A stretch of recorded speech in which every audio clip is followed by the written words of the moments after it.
అందరికీ నమస్కారం. ఈవేళ రాష్ట్రంలో ఆరోగ్యానికి సంబంధించినటువంటి పరిస్థితుల్ని ఒకసారి గమనిస్తే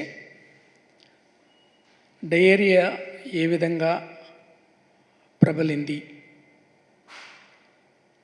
ఈ కోణం నుంచి అంటే అసలు ఆరోగ్య పరిస్థితులు ఎట్లా ఉన్నాయి ఈ రాష్ట్రంలో అనేది ఒకసారి పరిశీలిస్తే కనుక సహజంగా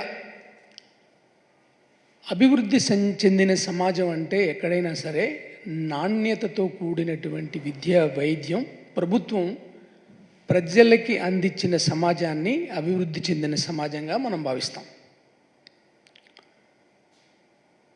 జగన్మోహన్ రెడ్డి గారి పరిపాలనలో విద్య పట్ల, వైద్యం పట్ల జగన్మోహన్ రెడ్డి గారి ప్రభుత్వం చేపట్టిన పనులు లేక సంస్కరణలు ఏ విధంగా కొనసాగాయో మనం అందరం చూసాం.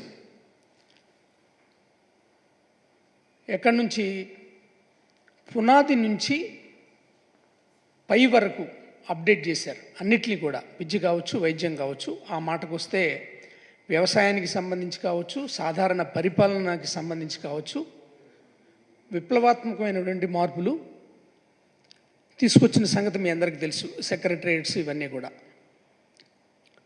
వ్యవస్థల్ని ఇట్లా ప్రజలకి అనుగుణంగా విద్య కానీ, వైద్యం కానీ, సాధారణ పరిపాలన కానీ ఏదైనా సరే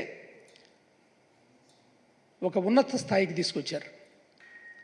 పర్టికులర్గా విద్యని, వైద్యాన్ని మీరు చూస్తే కనుక స్కూల్స్ని ఎలా మార్చారు, అలాగే హాస్పిటల్స్ సంబంధించి ఏ విధమైనటువంటి సంస్కరణలు తీసుకొచ్చారు మనం చూసాం. ప్రతి 2500 మందికి ఒక విలేజ్ హెల్త్ క్లినిక్ పెట్టి అక్కడ స్టాఫ్ని, మిడ్ లెవెల్ హెల్త్ ప్రొవైడర్ని రిక్రూట్ చేసుకొని ఆ 2500 మందికి సంబంధించినటువంటి ఆరోగ్యానికి సంబంధించి కేర్ టేకర్స్గా ఉంచిన సంగతి కూడా మనకు తెలుసు. ఇది గ్రామాల్లో 10,000 మంది అయితే దాదాపుగా అర్బన్ ఏరియాలో 500 అర్బన్ క్లినిక్లను కూడా స్టార్ట్ చేశారు.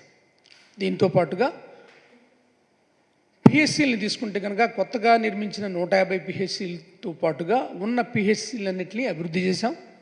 అలాగే ఏరియా హాస్పిటల్స్ కావచ్చు, మెడికల్ కాలేజెస్ కావచ్చు, నాడు నేడులో భాగంగా ఏ విధంగా అభివృద్ధి చెందినాయో ప్రజలందరికీ కళ్ళకు కట్టినట్టుగా ఇవాళకి కూడా కనబడతాయి. అలాగే మెడికల్ కాలేజెస్ని ఎలా స్టార్ట్ చేశారు, 5 మెడికల్ కాలేజీలు ఎలా స్టార్ట్ అయినాయి, స్టార్ట్ కావాల్సిన 5 మెడికల్ కాలేజీలు ఇప్పుడు అనుమతులు లేక ఎలా ఆగిపోయినాయి కూడా మనం చూస్తున్నాం. వైద్యం ప్రతి ఇంటి గడప దగ్గరికి రావాలి, ప్రజలకు అందుబాటులో ఉండాలి అనే ఉద్దేశంతో వైద్యంతో పాటుగా వైద్య వృత్తిని కూడా అందుబాటులో ఉంచాలి. ఈ రాష్ట్రం నుంచి ఎవరు కూడా బయట రాష్ట్రాలకు కానీ, విదేశాలకు కానీ విద్య కోసం డబ్బులు ఖర్చు పెట్టకుండా, ఎక్కడికో వెళ్లకుండా ఇక్కడే మనం మెడికల్ కాలేజీలు స్టార్ట్ చేస్తే ఇక్కడున్న ప్రజలకి వైద్యంతో పాటుగా మన వాళ్ళకి వైద్య వృత్తిని కూడా ఇవ్వచ్చు అనే ఉద్దేశంతో ఏ విధంగా మెడికల్ కాలేజీలు స్టార్ట్ చేసాం కూడా మీ అందరికీ తెలుసు. కొత్తగా ఏర్పడిన ప్రభుత్వం ఏర్పాటుకు ముందు కూటమిగా ఏర్పడి ఏ విధంగా ఈ ప్రభుత్వాన్ని ఓడించాలి అనే ధ్యాసతో పనిచేసినటువంటి కూటమి గెలిచిన తర్వాత కూడా వాటి మీదే దృష్టి పెట్టింది తప్ప, మనం ఇప్పుడు అధికారంలోకి వచ్చాం, ప్రజల ఆరోగ్యం మన బాధ్యత అనే విషయాన్ని విస్మరించినట్టుగా క్రిస్టల్ క్లియర్గా కనపడుతుంది. దానికి ఉదాహరణే ఈవేళ రాష్ట్రంలో డయేరియా విజృంభణ. జగన్మోహన్ రెడ్డి గారు సెక్రటరియట్ పరిపాలనలో భాగంగా ఇంజనీరింగ్ అసిస్టెంట్లకి ఒక పని అప్పచెప్పారు. అదేంటంటే రక్షిత నీరుని సరఫరా చేసేటప్పుడు అది బాగుందా లేదనే తెలియజేసే కిట్ని వాళ్ళందరికీ అందజేసింది. ఎన్ని విలేజ్ సెక్రటరియట్స్ ఉన్నాయో అన్ని చోట్ల కూడా ఈ కిట్ ఇవ్వడం జరిగింది. అందులో మనకు కావాల్సిన పరీక్షలన్నీ చేయొచ్చు, ఎలా చేయొచ్చు, ఎక్కడ చేయాలి, ఎప్పుడు చేయాలి అనే విధి విధానాలను కూడా ప్రభుత్వం వాళ్ళందరికీ తెలియజేసింది. ఒకసారి ట్యాప్ దగ్గర, ఒకసారి ట్యాంక్ దగ్గర, అట్లా వాటర్ ఎక్కడెక్కడి నుంచి అయితే వస్తుందో ర్యాండమ్గా చెక్ చేయండి అని కూడా చెప్పింది. ఇలాంటి ఇన్ఫ్రాస్ట్రక్చర్ ఉన్న చోట ఈ రాష్ట్రంలో ఈవేళ డయేరియా ప్రబలింది కేవలం కలుషిత నీరు వల్లే అంటే చాలా దిగ్భ్రాంతికి గురి చేసే అంశం. ఇంత ఇన్ఫ్రాస్ట్రక్చర్ పెట్టుకొని మరి ప్రభుత్వం ఏం చేస్తుంది? అసలు గడిచిన ప్రభుత్వం ఏ విధమైనటువంటి సదుపాయాలను ఇచ్చింది, ఏ విధంగా పరిపాలన చేసిందనే దాని మీద దృష్టి పెట్టకుండా, ఈ ఆరోగ్యం పట్ల గడిచిన ప్రభుత్వం ఏం చేసిందనే దాన్ని చూడకుండా, కనీసం మనకు అందుబాటులో ఉన్నటువంటి వ్యవస్థని వినియోగించుకోకుండా, చక్కగా నీటిని టెస్ట్ చేసే అన్ని రకాలైనటువంటి సదుపాయాలు ఉన్నప్పటికీ సదుపాయాలను వినియోగించుకోకుండా ఎలక్షన్ తర్వాత రాజకీయ కక్ష సాధింపు చర్యగా రాజకీయ పార్టీలనే కాకుండా ప్రభుత్వ ఉద్యోగుల మీద కూడా, ప్రభుత్వ యంత్రాంగం మీద కూడా ఏ విధంగా కక్షపూరితమైనటువంటి వాతావరణాన్ని నెలకొల్పారు, అసలు ప్రభుత్వం పనిచేసే విధమైనటువంటి వాతావరణాన్ని కల్పించారా లేదనేది కూడా రాష్ట్ర ప్రజలందరినీ గమనించాల్సిందిగా మనస్ఫూర్తిగా కోరుకుంటున్నా. ఎందుకంటే 2500 మందికి ఒక విలేజ్ క్లినిక్ ఉండి ఆ సెక్రటరియేట్లో మంచినీటిని పరీక్షించే పూర్తి మౌలిక సదుపాయాలు ఉన్నప్పటికీ వినియోగించుకోకుండా ఈ రోజున అతిసార వ్యాధి అనేది అందరికీ తెలిసిందే. దాని పట్ల తీసుకోవాల్సిన జాగ్రత్తలు కూడా తెలుసుకోవాలి, ఆరోగ్యాన్ని కాపాడుకోవాలి. అలాంటి పరిస్థితుల్లో రక్షిత మంచినీటి ద్వారా డయేరియా ప్రబలిపోవడం చాలా ఆశ్చర్యాన్ని కలగజేస్తుంది.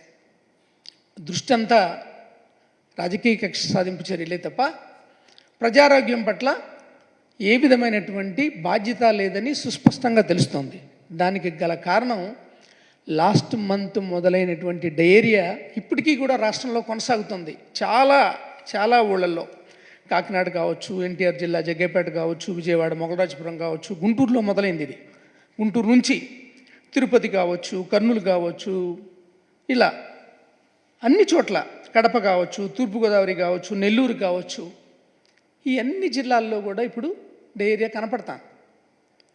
నిన్న సుంకేశ్వరిలో 4 సంవత్సరాల పిల్ల చనిపోయింది.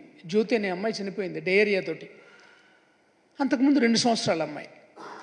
ఇది ప్రభుత్వ లెక్కల ప్రకారం పైకి కనపడుతుందే, కానీ సమాజంలో ఎంత ఉందో కూడా చూడాలి. మేమేమంటామంటే దీన్ని టిప్ ఆఫ్ ఐస్బర్గ్. ఒక గ్లాసు నీళ్ళలో ఒక మంచుగడ్డని వేస్తే దాని పైనే కనపడుతుంది, కిందంతా కనపడదు. అట్లనే ఇప్పుడు మనకు కనపడే కేసులు టిప్ ఆఫ్ ఐస్బర్గ్ మాత్రమే. ఇంకా సమాజంలో ఎంత మేరకు డయేరియా ప్రబలి ఉందనేది మీ విజ్ఞతకే వదిలేస్తున్నా. దీన్ని కంట్రోల్ చేయగలిగిన యంత్రాంగం ఉన్నప్పటికీ మనం వినియోగించుకోకపోవడం, ముందు జాగ్రత్త చర్యలు తీసుకోకపోవడం, ఏ విధంగా దీన్ని అరికెట్టాలనే దాని మీద దృష్టి పెట్టకపోవడం వల్లనే ఈవేళ డయేరియా ఇలా విజృంభిస్తుంది.